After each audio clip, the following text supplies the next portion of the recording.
Hey guys, I'm an emo and oh shit!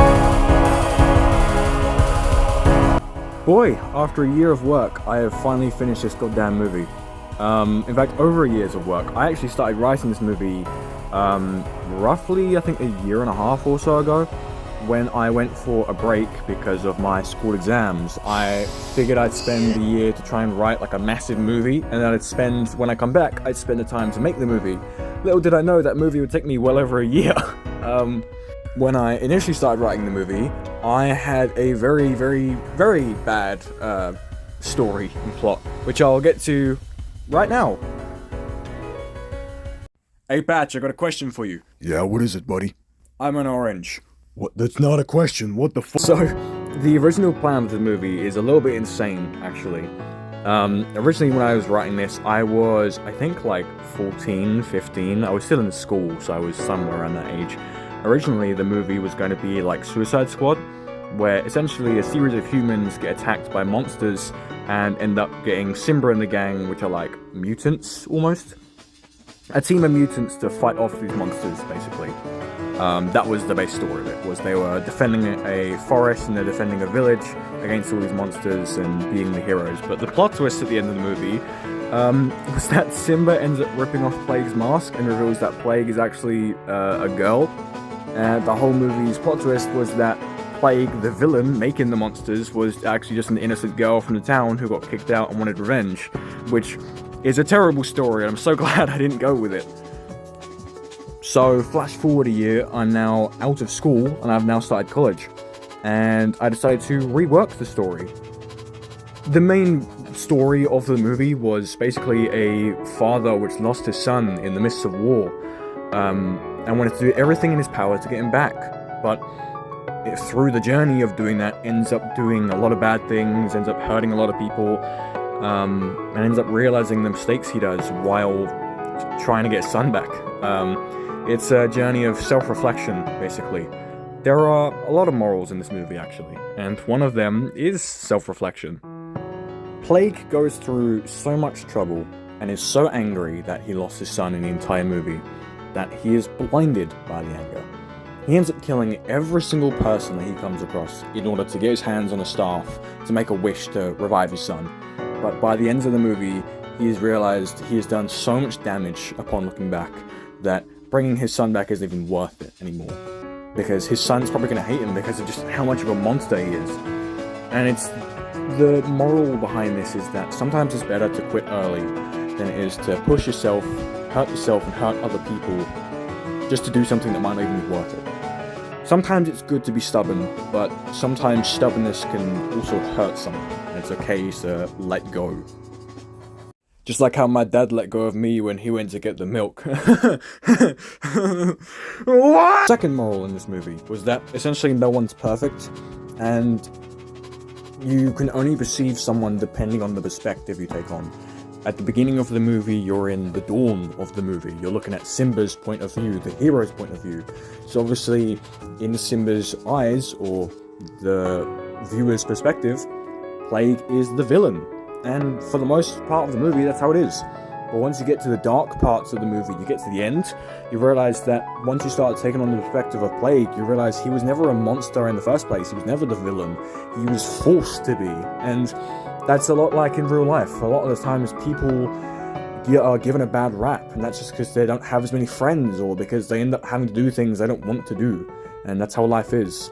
The moral of the story is to never judge someone based on what you see, because you never really know what's going on inside their head. The title has a lot of significance as well, obviously showing how the movie goes from a light-hearted, whimsical comedy to more of a dark and serious, origin story.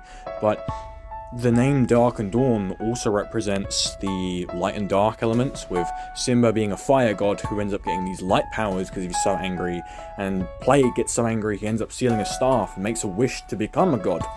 So there's obviously the Dark and Dawn element there, but Dark and Dawn, the initials, also stand for Dad, which is kind of foreshadowing to people which watch the movie that the movie's about Plague and not Simba. So there's a lot of thought that went into the name as well as the plot, which, speaking of the plot was made up completely as I went along. When I say I started writing it when I was 15, I mean I was 15 when I started writing this. There are scenes in the beginning. There's a scene with Clowny, I remember, where he's talking about how he needs to fix his DNA, and that's never brought up in the rest of the movie. There's a lot of flaws at the beginning in terms of like writing and character development and stuff that's really bad, but it got better as time went on, as I got older and I got more experience of how to write stories, basically. So, although it's far from a perfect movie and there are flaws in the writing, I'm happy with the story, and I wouldn't have it any other way. I shower you with coconut cream pie. Simba, you drunk, man? What the hell are you doing? Although I plan to do a video later on analysing each of the characters, I will briefly go over all of them, as I figured it's kind of mandatory. You know, it's a video about how I made Dark and Dawn, and addressing the characters in Dark and Dawn is kind of what you do. So, yeah, let's get started with it. Every single character in Dark and Dawn has their own story behind how I've made them, and I'm gonna do that in another video, but I'm gonna go over it briefly here. I think the first character that's probably the most notable when it comes to mind is Patch. Patch started out in a Mario series I was making, where I made an amalgamation of characters called Broodinator. Broodinator was a character designed for warfare, and the interesting part here with him is eventually he was befriended by the heroes, and when he was befriended, he didn't know how to act because he was essentially a war machine. Trying to make a war machine friendly kind of messes with his system. And as cool as this was, I didn't really like it, so I decided to revamp him and gave him a new name, new design, and turned him into Patch. Initially, Patch was going to have a personality similar to Squidward, where he's always just kind of negative and always groaning and tired of people's jokes, and it was cool, but I thought it was a bit of a stereotypical big guy approach to him. So instead, I decided to change him to make him a bit more sweet, a bit more lighthearted, but still have that serious approach to him. Simba, being the main face of the series, I figured most people would expect me to make him your stereotypical hero character, and initially he was going to be. So, because it was so expected, I decided to do something completely different with him. My star sign is actually a fire element, and it matched up perfectly with Simba. I figured I would give Simba a fire elemental, and if he charges up the fire enough, he could turn into a light, hence the name Dark and Dawn. But I decided to stick with the fire theme and make his personality fiery. Essentially, because the rest of the cast is quite calm, I figured making the main character have this angry tsundere kind of persona, it would allow for a really great contrast between the group and would allow for a great dynamic. I like to think of the dynamic between Simba and Patch as like Mordecai and Rigby from Regular Show. They're always roasting each other, and it's very entertaining to see, and I think it works out great. The character that had by far the most changes is probably Belle, which is ironic considering her power is shifting between different animals. Initially, Belle was a very giddy, light-hearted, just stereotypical like anime girl kind of personality, and I decided to change that later on. When I did her redesign, I was a little bit inspired by Yuri from DDLC. I really liked her purple hair, so obviously I went the full purple hair look, and I figured with the hair over the eye, it would make sense to make Belle shy. But there was one problem.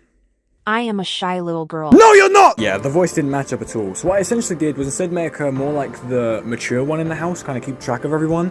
I didn't really know what to do for her personality, so I just kind of redesigned her to make her the mature one and be a little bit more confident. But it kind of contrasted with what I originally did, so I didn't do too much of Belle in the movie as a result. Once upon a time, there was a 10-year-old boy who had a lot of phobias as a kid. To cope with this, he decided to make his phobias into friends. He essentially made monsters out of his own fears. And one of them is the very turtle you know today. Terror Turtle.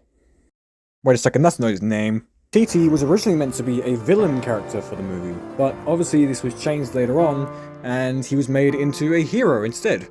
So, that's quite interesting. As for his actual personality, originally he was just meant to be a very silent and daunting character, a bit like Plague, but obviously now he's just the goofball you'll know and love today. So, yeah. Gears was fun. Both Donnie, Clowny, and Susan were originally nightmares I had when I was younger. I had a nightmare about a clown chasing me inside like an abandoned house.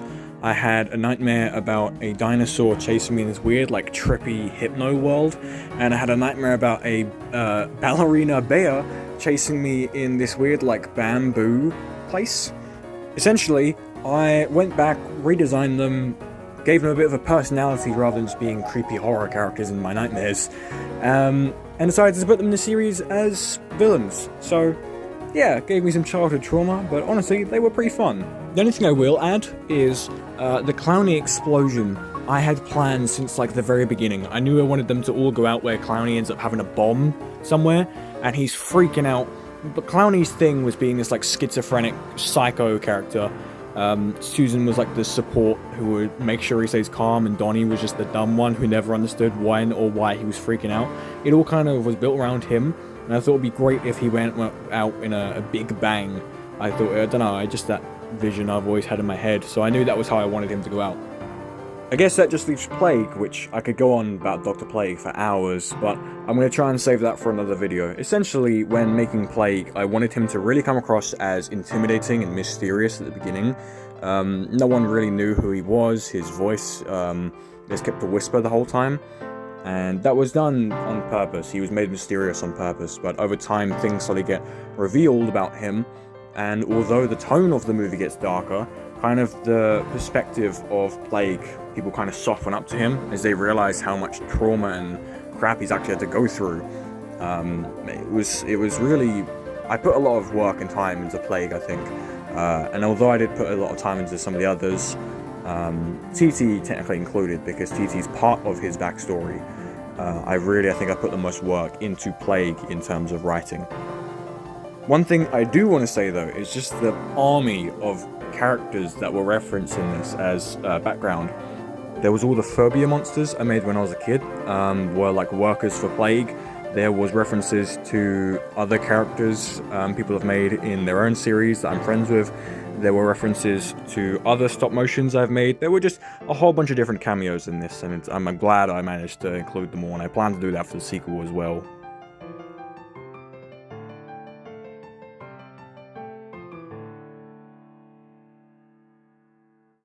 I shower you with coconut cream pie.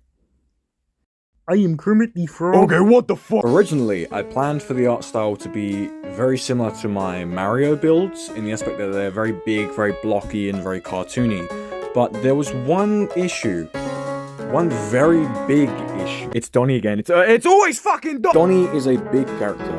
And Donnie is such a big character, to the point where he would end up bigger than a whole base plate. Essentially, there was no way I was going to be able to build him at that scale, so I had to downscale everyone into minifigs. And he was still a ridiculous size, but he was a bit more manageable as a minifig than he was at his previous size. For the most part, I worked on the bigger scale, so when I switched to minifig scale, it was hell, to say the least. A lot of my builds weren't actually that strong, so a lot of the time characters' legs and things were breaking, the most notable character being Clowny. The way I designed Clowny, he had very weak legs, so more often than not when I'd animate him, his legs would just break off half the time. Susan also had this issue, but whereas Susan's issue was just on a Lego brick, Clowny's was on a ball joint, which meant his was much more prone to falling off, like mid-animation, and he was very painful to animate. Although Susan and Clowny breaking a lot was bad, I don't think it was nearly as bad as Donnie was, purely because Donnie would fall over half the time and he was just so friggin' big, he was impossible to fit on frame. But one other character I have to talk about in terms of animation is Gears. Originally, his model didn't actually have a face, because his face was put on in editing. I would have to paint every single frame individually to animate his face, which was an absolute hassle to do, so when I turned him into minifig form, I knew it wouldn't work, because trying to edit something over something that small is just impossible. So instead, I had to build him a face, but that meant I had to build every single expression for him, which was easier than the editing, but at the same time, just having to swap out a character's face every frame is... yeah, not fun. It was painful. I remember the fight scenes in particular, because while they were the worst part when it came to animating, they also felt the most rewarding. Beast Plague was extremely tough to animate in the finale, but I think he was a lot more rewarding than Donnie was, because in terms of visuals, he's just stunning. I love his scene. He only has one scene and it's about like 2 minutes long, but I love him. Those 2 minutes were well worth it. I don't know, a lot of the fight scenes I feel like I can go back and watch and I just enjoy more, whereas the scenes where people are talking feel very boring and they were tedious to get the lip sync with them talking. It was a lot of hassle, whereas the fight scenes were longer and time consuming, but they felt worth it. Patch, I got a cold while making this video. Patch? Patch? There are a lot of hidden elements and jokes throughout the movie, one of them being a character called Breeze. Breeze is basically Belle's little pet bird, but the interesting thing about this character is his name is never mentioned in the entire movie, he never says a single thing in the entire movie, and he never does anything in the entire movie. So, he's just in pretty much most of the scenes where Belle is in, he's also there, just chilling in the background, but he's basically doing what Luigi does. Absolutely nothing. I think another element I want to talk about is how I was the only person that really worked on this movie. I had a couple people suggest ideas here and there for things they wanted to see, and I had a couple people lend characters over for cameos. Other than that, I did all the work. So, when it came to audio, I was doing all of the voice acting for all the male characters. When it came to female characters, I had to use AI voices, which I'm ashamed to say I had to use AI, but I did. But everything else was entirely handmade. So, all the music I composed myself, all the male characters I voiced myself, and all the animation I did myself. It was a very long and tedious and very big production, but I am very grateful that it's all finally been made. There was a lot of things here and there during the production which stopped me though. One of the things was Gears, actually. He alone was very annoying because the way Gears works is he communicates through audio clips. So I would have to go online, find a bunch of the audio clips, and then try and work them into a conversation. So when I'm writing a scene where Gears talks, I would have to write the dialogue I want him to say, and then pray there's an audio online that goes roughly along those lines, because if not, I would have to rewrite the whole scene. So, you know, he did waste a lot of my time. One thing that is crazy to think about is that a lot of the songs that you hear in the soundtrack were actually sampled from songs I made back when I was revising for school. During that year-long break, I was making a lot of songs just for fun, really, while I was making the movie. And one thing that ended up happening was a lot of the songs I really liked, so remixed for a lot of the scenes. So, in a way, the music was made for a long period of time, but I don't know, it's just funny to me. There is, however, one thing which I have to comment on, which I feel really makes the series feel complete, is the fact that episode 1 and episode 4 begin and end of the same day within a year. The movie starts with Simba and Patch breaking a table, and they go out to buy a new one. And essentially, the movie ends where Plague undoes all of his sins and goes back in time to basically reset the timeline, and essentially starting back at the very beginning. So the movie begins the same way that it ends, with Simba and Patch breaking a table and going to buy a new one. So it all ends on the same way, and I really love how it's just kind of like one big loop, but at the same time, it's not a loop where it's a paradox and things loop over. It's a loop where things kind of never really happened, but at the same thing, everything fixed itself. It was like a really weird time paradox that felt different to other movies, and I'm really grateful that I ended it the way I did. In fact, now that I think about it, what day is it? Oh no.